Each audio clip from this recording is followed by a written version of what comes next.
ॐ वसुदेवसुतं देवं कंसचाणूरमर्दनं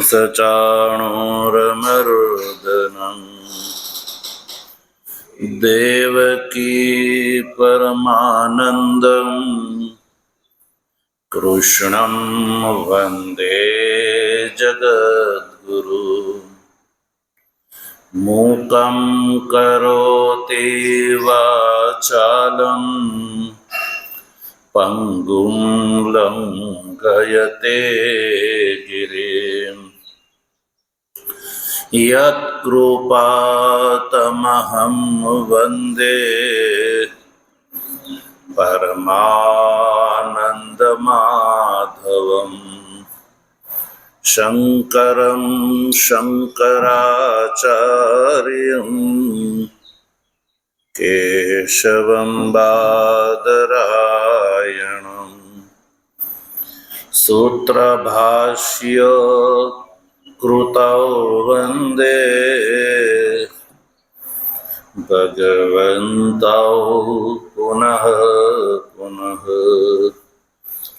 ईश्वरो गुरुरात्मेति मूर्तिभेद विभागिने व्योमवद्व्याप्तदेहाय दक्षिणामूर्तये नमः। ॐ शान्तिः शान्तिः शान्तिः। तत्व जिज्ञासु सज्जनों, भगवत प्रेरणा थी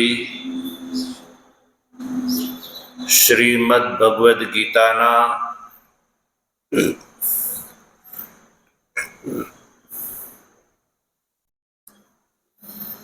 कर्मयोग नामना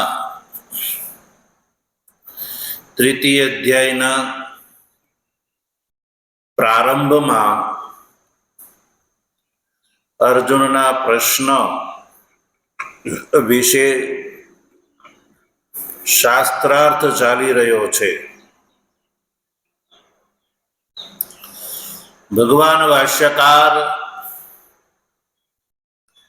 આ ગ્રંથ ઉપર એટલે કે ગીતા ઉપર પહેલેથી જે જ્ઞાન કર્મ સમુચ્ચયવાદીનો જે મત છે એ ગીતા શાસ્ત્રને અનુરૂપ છે એ વાત ભગવાન ભાષ્યકાર ઉઠાવી અને એનું ખંડન કરે છે કે વૃત્તિકારનો જે જ્ઞાન કર્મ સમુચ્ચયવાદ જે છે એ શાસ્ત્ર વિરુદ્ધ છે. કેવો છે? શાસ્ત્ર વિરુદ્ધ છે.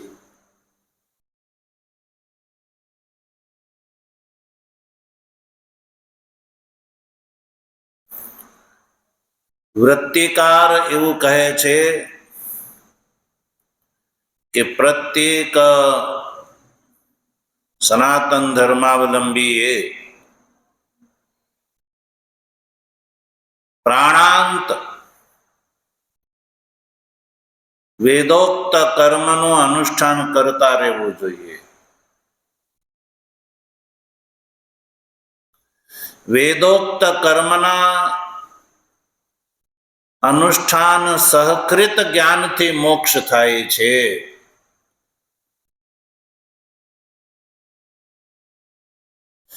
પણ જે વેદ પ્રાણાંત કર્માનુષ્ઠાનની આજ્ઞા આપે છે યાવત જીવમ શ્રુતિ, તો સજ્જનો એ જ વેદ સર્વકર્મના સંન્યાસનું પણ વિધાન તો કરે જ છે.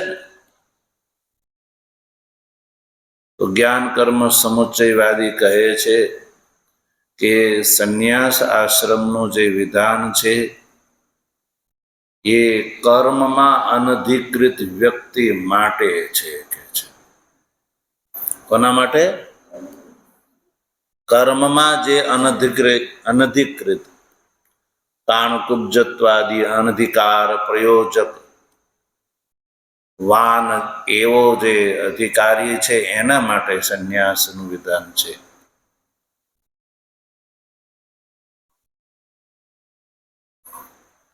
એટલે ગ્રહસ્થીએ તો શ્રૌત અને સ્માર્ત બંને કર્મના અનુષ્ઠાન પૂર્વક જ્ઞાનથી મોક્ષ થાય છે.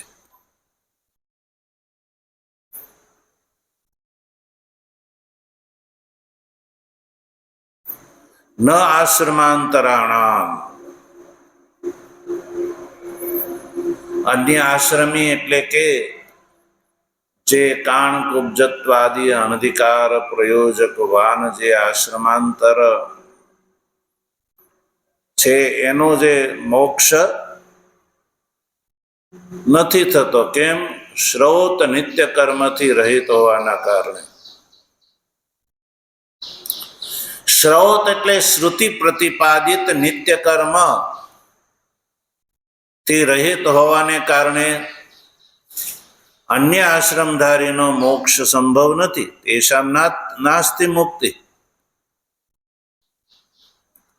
એટલે યાવત જીવાદી શ્રુતિથી વિહિત જે કર્મ છે એ અવશ્ય અનુષ્ઠેય છે. કારણ કે શ્રોત નિત્ય કર્મ રહિત હોવાથી મોક્ષનો અભાવ બતાવ્યો છે.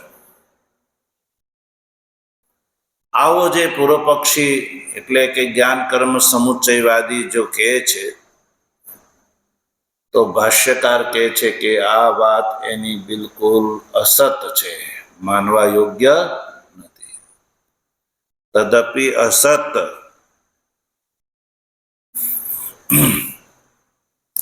કારણ કે જ્ઞાન કર્મ સમુચ્ચયવાદીનો જે આ કથન યા વાદ છે એ શાસ્ત્ર વિરુદ્ધ છે. કેમ શાસ્ત્ર વિરુદ્ધ છે? તો ભાષ્યકાર એનો હેતુ બતાવે છે. એટલા માટે કે સર્વોપનિષત્સુ ઇતિહાસ પુરાણ યોગ શાસ્ત્રેષુ ચ જ્ઞાન અંગત્વેન મુમુક્ષુઃ સર્વકર્મ સંન્યાસ વિધાનાત. કહે છે કે ભાઈ જો સર્વકર્મના સંન્યાસનું વિધાન છે ને એ બધા ઉપનિષદોની અંદર જોવા મળે છે, ઇતિહાસની અંદર પણ જોવા મળે છે, પુરાણની અંદર પણ સંન્યાસનું વિધાન જોવા મળે છે. સર્વકર્મના સંન્યાસનું વિધાન યોગ શાસ્ત્રની અંદર પણ સર્વકર્મના સંન્યાસનું વિધાન જ્ઞાનના અંગના રૂપમાં મુમુક્ષુને માટે જોવા મળે છે. એટલો જ નહીં, આશ્રમ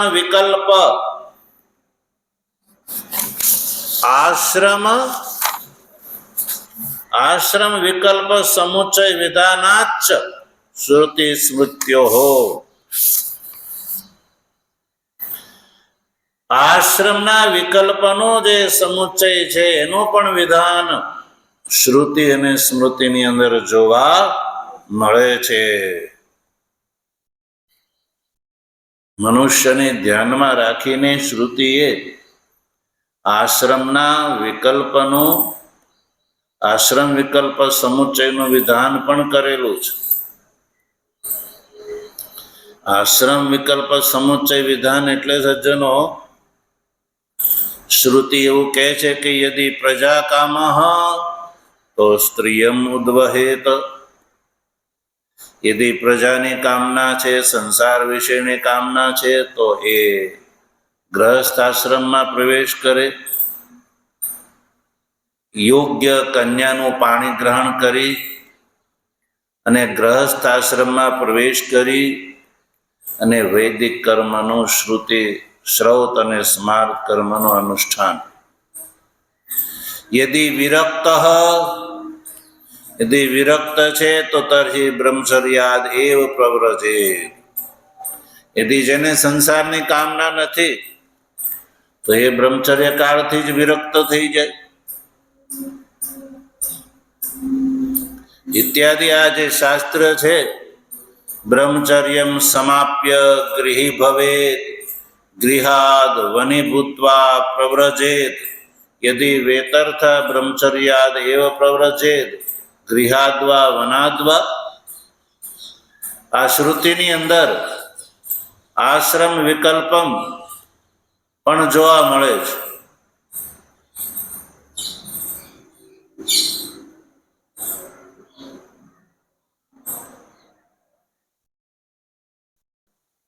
ક્યાં આવું જોવા મળે છે તો કયું? શ્રુતિ સ્મૃત્યો વિધાન ક્યાં છે તો કયું? શ્રુતિમાં છે અને સ્મૃતિ ગ્રંથમાં પણ છે. તો પૂર્વ પક્ષી આવીને કહે છે કે ભાઈ તું તો જો આવું હોય તો સિદ્ધ તર્હિ સર્વાશ્રમીણામ જ્ઞાન કર્મણો સમુચ્ચય. તો પછી બધા આશ્રમી માટે જ્ઞાન કર્મનો સમુચ્ચય સિદ્ધ થઈ ગયો. આ તમારા કયા અનુસાર પૂર્વ પક્ષી સિદ્ધાંતને કહે છે?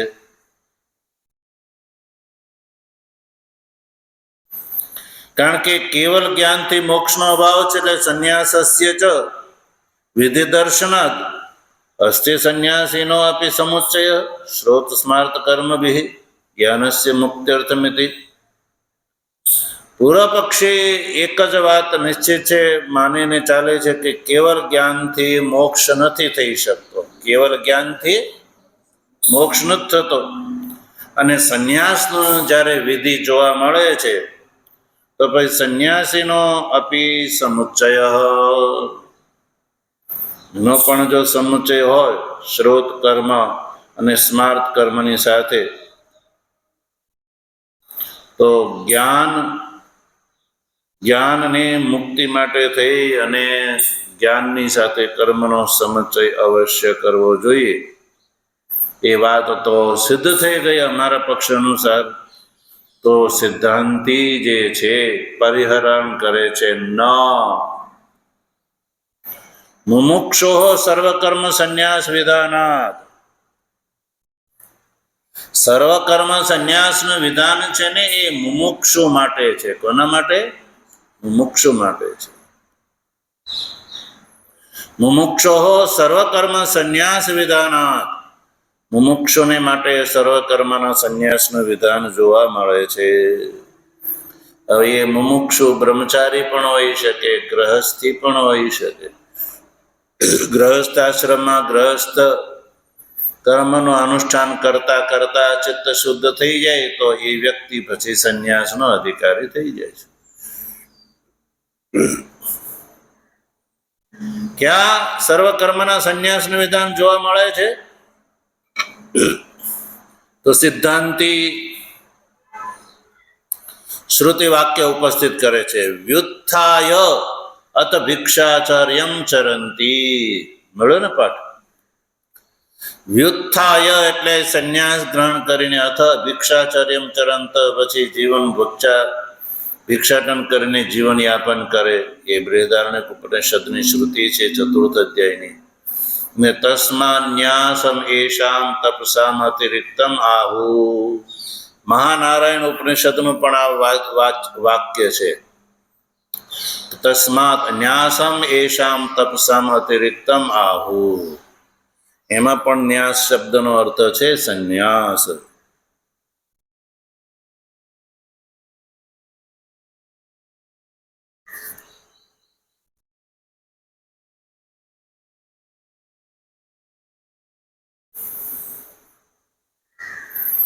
ગ્રહસ્થાશ્રમથી ઉત્થાન નામ ગ્રહસ્થાશ્રમ કર્મમય હોવાથી એનાથી સંન્યાસે.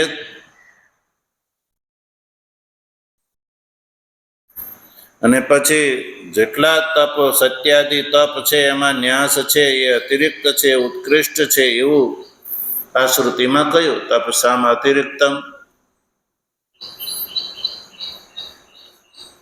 પછી ન્યાસ એવ અત્યરેચયત, એ મહાનારાયણ ઉપનિષદનું બીજું વાક્ય છે. એને ન્યાસ જે છે સર્વાધિકમ અભૂત છે, બધા કરતા શ્રેષ્ઠ છે. પછી ન કર્મણા ન પ્રજયા ધનેન ત્યાગેન એકે અમૃતત્વમ આનશુ. આ કૈવલ્ય ઉપનિષદની શ્રુતિ કહે છે. ન કર્મણા ન પ્રજયા ન ધનેન ત્યાગેન એકે અમૃતત્વમ આનશુ.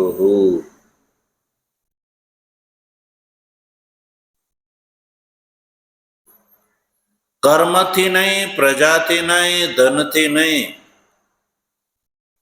અમૃતત્વમ ત્યાગેન એકે આનશો.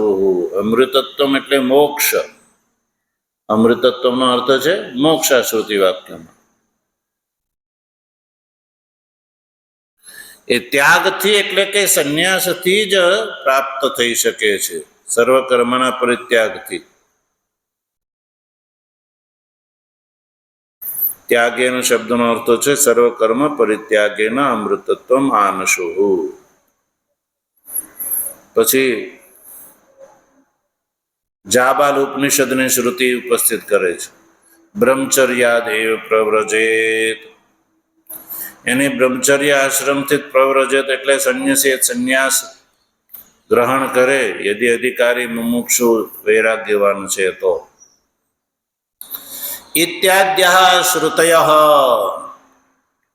તો ભાષ્યકાર જે છે એ કહે છે કે આ બધી શ્રુતિ વાક્યો જે છે એ સંન્યાસનું વિધાન કરવાવાળા શ્રુતિ વાક્યો ઉપસ્થિત છે. ઇત્યાદ્ય શ્રુતય, શ્રુતિઓમાં મુમુક્ષુને માટે સર્વકર્મના સંન્યાસનું વિધાન જોવા મળે છે. હવે ભાષ્યકાર સ્મૃતિ વાક્યો પ્રમાણરૂપથી ઉપસ્થિત કરે છે. એમાં પહેલું વાક્ય છે મહાભારતનું. ત્યજ ધર્મમ અધર્મમ ચ ઉભે સત્યાનૃતે ત્યજ, ઉભે સત્યાનૃતે ત્યક્ત્વા એન ત્યજસી તત્યજ. આ મહાભારતનું વાક્ય છે.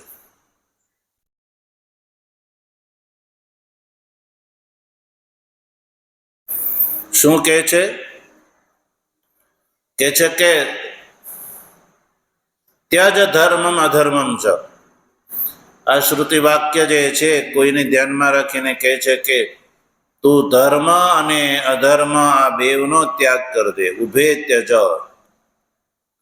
અને ત્યજ સત્ય અનૃતે, સત્ય અને અનૃતનો પણ ત્યાગ કર દે. ધર્મ અને અધર્મનો પણ ત્યાગ કર દે. ઉભે સત્યાનૃતે ત્યક્ત્વા, અને પછી આ બંને સત્ય અને અનૃતને છોડીને એના ત્યજસી તત્યજ, જેના માટે આ બધું છોડે છો એનો પણ તું અંતમાં ત્યાગ કરી દે. એના ત્યજસી તત્યજ.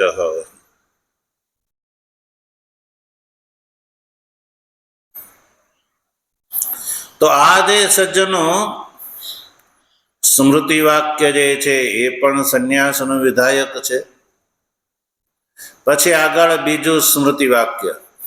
સંસારમ એવ નિસારમ દ્રષ્ટવા સાર દિદૃક્ષયા પ્રવ્રજંત્ય કૃતોદ્વાહ પરમ વૈરાગ્યમાશ્રિતા. નારદ પરિવ્રાજક ઉપનિષદનું આ વાક્ય છે. કહે છે કે સંસારમ એવ નિસારમ દ્રષ્ટવા સાર દિદૃક્ષયા પ્રવજંત્ય અકૃત ઉદ્વાહ, એટલે કે સંસારનો તો નિસાર સમજીને દ્રષ્ટવા, સંસારમ એવ નિસારમ દ્રષ્ટવા, સંસારને નિસાર જોઈને, અને સાર દિદૃક્ષયા પ્રવજંતી, સંન્યાસ દ્વારા જે છે એ સારને જોઈને પ્રવજંતી અકૃત ઉદ્વાહ, અકૃત પરમાત્માને ધ્યાનમાં રાખીને સંન્યાસનું વિધાન કર્યું આ શ્રુતિમાં. અને પરમ વૈરાગ્યમ આશ્રિતા કોને માટે? જે પરમ વૈરાગ્યને આશ્રિત માટે કહ્યું કે સંસારનો ત્યાગ કરી દે.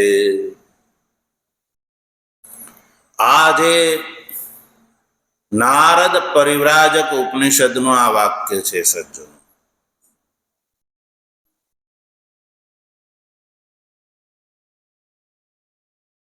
સંસાર છે એને નિસાર જોઈને, નિસાર છે એવું નિશ્ચિત કરીને, પરીક્ષ લોકાન કર્મ ફળથી આ પ્રાપ્ત થાય છે. એટલે એનું પરીક્ષણ કરવાથી ખબર પડે કે સંસાર છે એ નિસાર છે. તો સંસારનું પહેલા પરીક્ષણ અને ત્યારબાદ પરીક્ષણ થતા રિઝલ્ટ સામે શું આવે છે કે આ સંસાર છે નિસાર છે. નિસાર દ્રષ્ટવા, દ્રષ્ટવા એટલે નિશ્ચિત કરીને અકૃત ઉદ્વાહા એટલે અકૃત દાર પરિગ્રહ સંતમ પરમ ઉત્કૃષ્ટમ વૈરાગ્યમાશ્રિતા વિવેકી જે છે એને સંસારનો ત્યાગ કરી દેવો જોઈએ.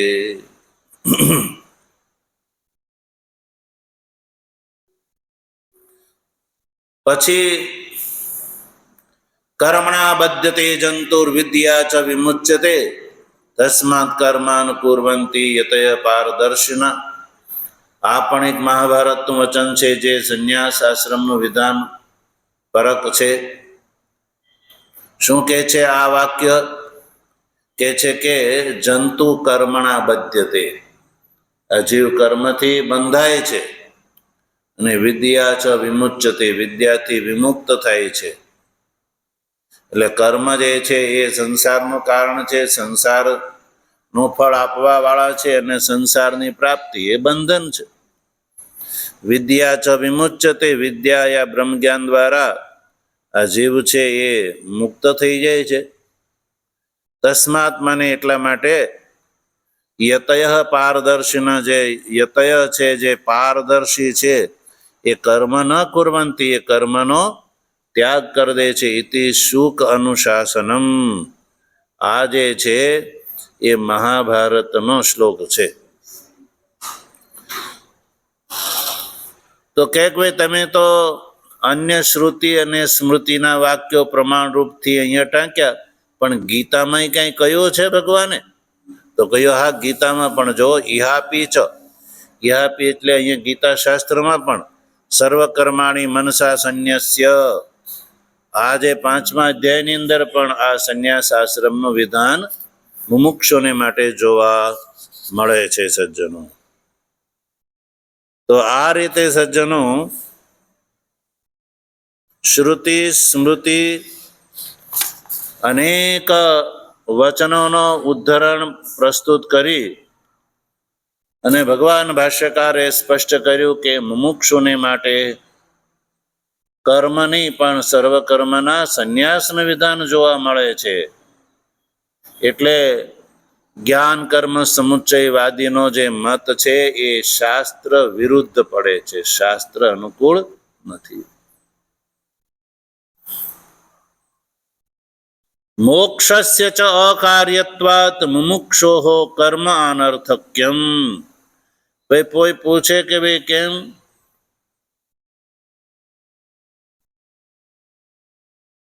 મુમુક્ષોને માટે સર્વકર્મનો સંન્યાસ જે છે એનું જ વિધાન કેમ છે? તો કહ્યું કે જો ભાઈ, મોક્ષ જે છે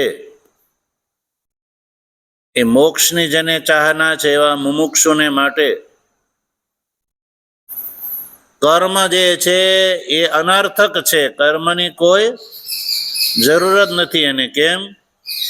કારણ કે મોક્ષ જે છે એ અકાર્ય છે.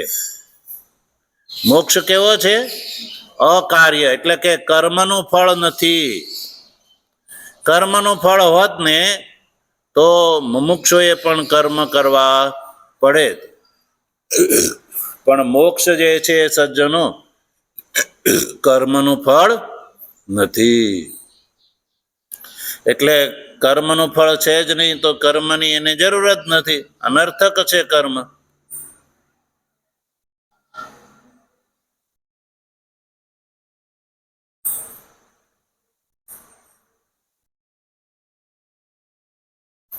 જે કર્મજન્ય હોય એને કાર્ય કહેવામાં આવે છે. એ રીતે ઘટ છે એ શું છે? કર્મજન્ય છે. હા, એટલે દંડ ચક્ર ભ્રમણાદિથી ઉત્પન્ન થાય છે. એવી રીતે યજ્ઞાદિ જે છે એ કર્મજન્ય છે. સ્વર્ગાદિ ફલ એ યજ્ઞાદિ કર્મજન્યથી પ્રાપ્ત થાય છે. એવી રીતે મોક્ષ છે એ કોઈનું કાર્ય નથી. મોક્ષ કાર્ય જ નથી તો કર્મજન્યત્વ કેવી રીતે સંભવ છે? એટલે નાસ્તિ અકૃત કૃતેના શ્રુતિ પણ આ જ વાત કહે છે. અને મોક્ષને કાર્ય માનવામાં આવે તો સ્વર્ગાદિની જેમ, ઘટાદિની જેમ એ અનિત્ય થવા લાગે, અનિત્ય માનવો પડે. અને મોક્ષ તો નિત્ય છે.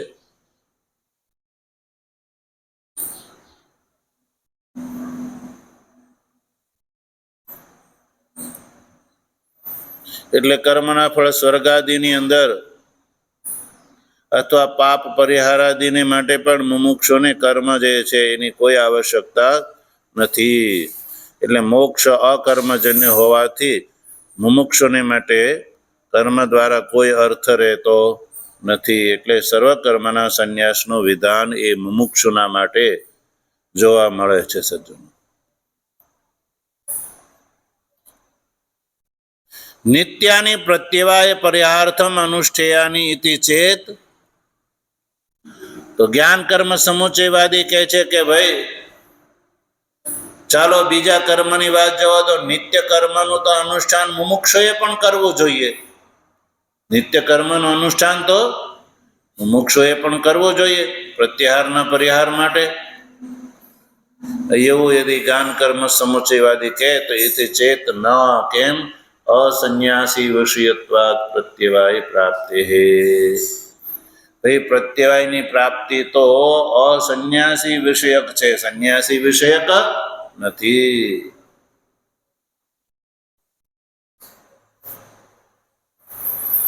અસન્યાસી વિષય છે. સંન્યાસીને માટે પ્રત્યવાયની પ્રાપ્તિ નથી. સંન્યાસીને પ્રત્યવાયની પ્રાપ્તિ હોય તો નિત્યનું અનુષ્ઠાન પ્રત્યવાયના પરિહાર માટે કરવું પડે. જેણે સર્વકર્મનો સંન્યાસ નથી કર્યો એને માટે છે.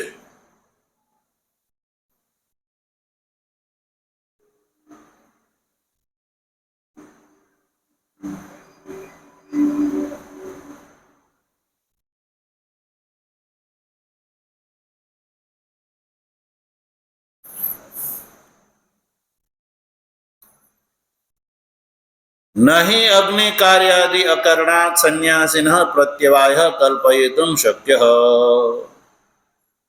કે છે કે અગ્નિ કાર્યનો તો એને પહેલેથી પરિત્યાગ જ કરી દીધો છે. એટલે સંન્યાસીને માટે પ્રત્યવાયનો કોઈ સવાલ જ ઉઠતો નથી. જેથી કરીને પ્રત્યવાયના પરિહાર માટે પણ એને નિત્ય કર્મનું અનુષ્ઠાન કરવું પડે.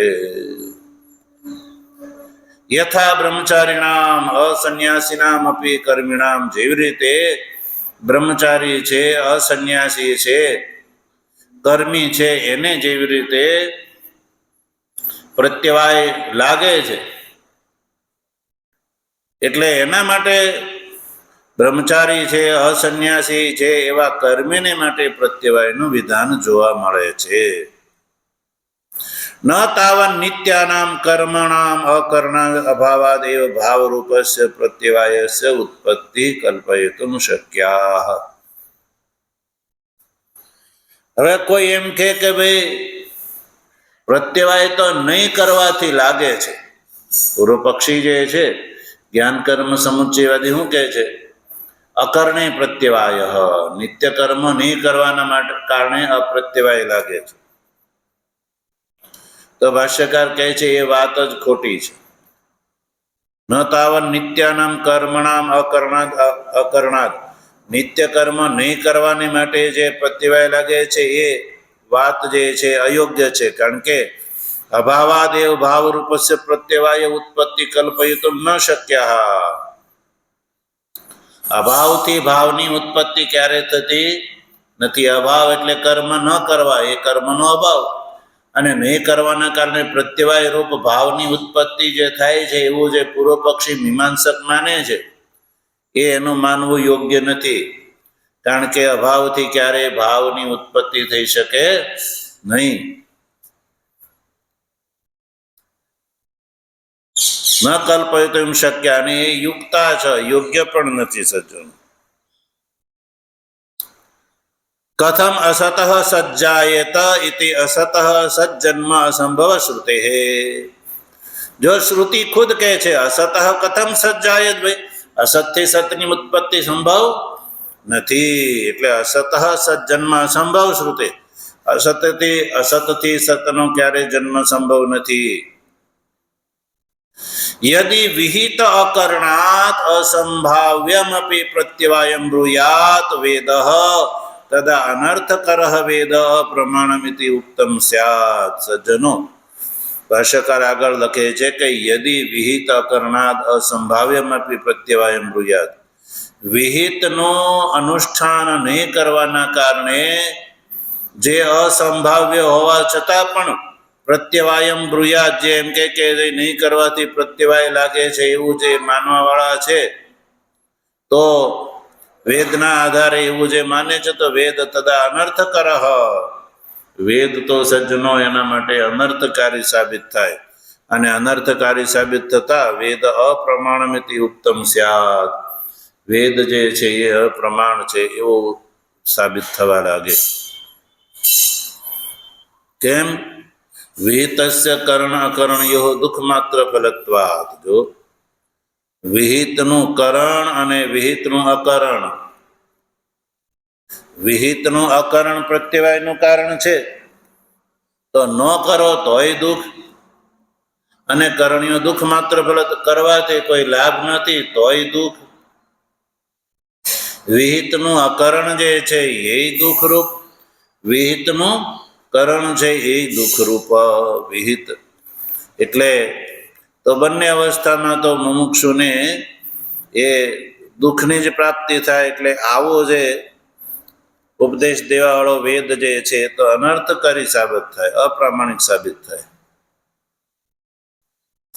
તથા ચ કારકમ શાસ્ત્રમ, જે રીતે કારક શાસ્ત્ર કહે છે, શાસ્ત્ર જે છે કારક છે, ન જ્ઞાપકમ ઇતિ અનુપન્ન અર્થમ કલ્પિતમ સ્યાત. અને આ જો પૂર્વ પક્ષની વાત માનવામાં આવે તથા ચ, તો શાસ્ત્રમ કારકમ ન જ્ઞાપકમ ઇતિ અનુપન્નાર્થમ કલ્પિતમ સ્યાત. તો શાસ્ત્ર જે છે એ કારક સાબિત થાય, જ્ઞાપક નહીં. કારકમ શાસ્ત્ર ન જ્ઞાપકમ ઇતિ અનુપન્ન અર્થમ કલ્પિતમ સ્યાત, જે સંભવ નથી એવો અર્થ થવા લાગે. જ્યારે શાસ્ત્ર જે છે એ તો જ્ઞાપક છે, કારક નથી. ન ચ એતદ ઇષ્ટમ, કોઈ કહે કે ભાઈ માની લો ને, તો કહ્યું કે યોગ્ય નથી. તસ્માન ન સંન્યાસીનામ કર્માણી, એટલે આટલા શાસ્ત્રાર્થના ફળ સ્વરૂપે નક્કી થઈ ગયું કે કર્માણી સંન્યાસીનામ, ન કર્મો સંન્યાસી માટે નથી, કર્મો સંન્યાસી માટે નથી. અતઃ જ્ઞાન કર્મનો સમુચ્ચય અનુપપત્તિ, એટલે જ્ઞાન કર્મનો સમુચ્ચય જે છે એ કોઈ પણ રીતે સંભવ નથી સજ્જનો. તો આ રીતે સજ્જનો ભાષ્યકારે ગીતા ઉપર જે જ્ઞાન કર્મ સમુચ્ચયવાદીનું જે વૃત્તિ છે, અને એ વૃત્તિકારે ગીતાનો અર્થ જ્ઞાન અને કર્મના સમુચ્ચયથી મોક્ષ થાય છે એવો જે અર્થ જે કાઢ્યો છે એ બિલકુલ અનુચિત છે, ગલત છે.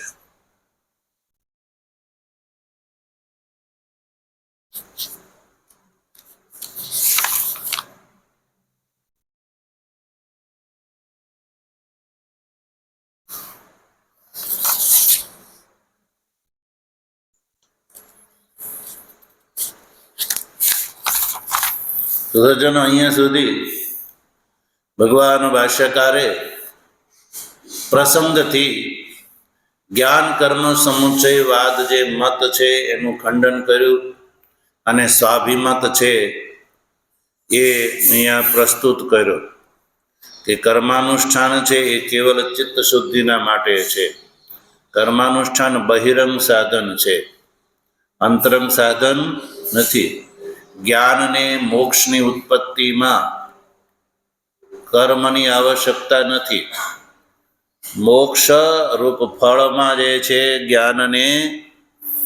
જ્ઞાનને પોતાની ઉત્પત્તિમાં કર્મની અપેક્ષા છે, પણ ફળ પ્રદાન કરવામાં કર્મની અપેક્ષા નથી. એ વાત ભગવાન ભાષ્યકારે અહીંયા સ્પષ્ટ કરી દીધી. અને હવે પોતાના મત અનુસાર ભગવાન ભાષ્યકાર અર્જુનના પ્રશ્નનું જે છે વ્યાખ્યાન આગળ કરશે. ભગવાનની કૃપા છે તો આપણે આગળ એનો વિચાર કરીશું. ઓમ વસુદેવ સુતં દેવં કંસચાણૂરમર્દનમ દેવકી પરમાનંદમ કૃષ્ણં વંદે જગદ્ગુરું મૂકં કરોતિ વાચાલં પંગું લંઘયતે ગિરિં યત્કૃપાતમહં વંદે પરમાનંદમાધવં શંકરં શંકરાચાર્યં કેશવં બાદરાયણં સૂત્રભાષ્યકૃતૌ વંદે ભગવन्तૌ પુનઃ પુનઃ. ઈશ્વરો ગુરુરાત્મેતિ મૂર્તિભેદવિભાગિને વ્યોમવદ્વ્યાપ્તદેહાય દક્ષિણામૂર્તયે નમઃ. ઓમ શાંતિ શાંતિ શાંતિ. સદ્ગુરુદેવ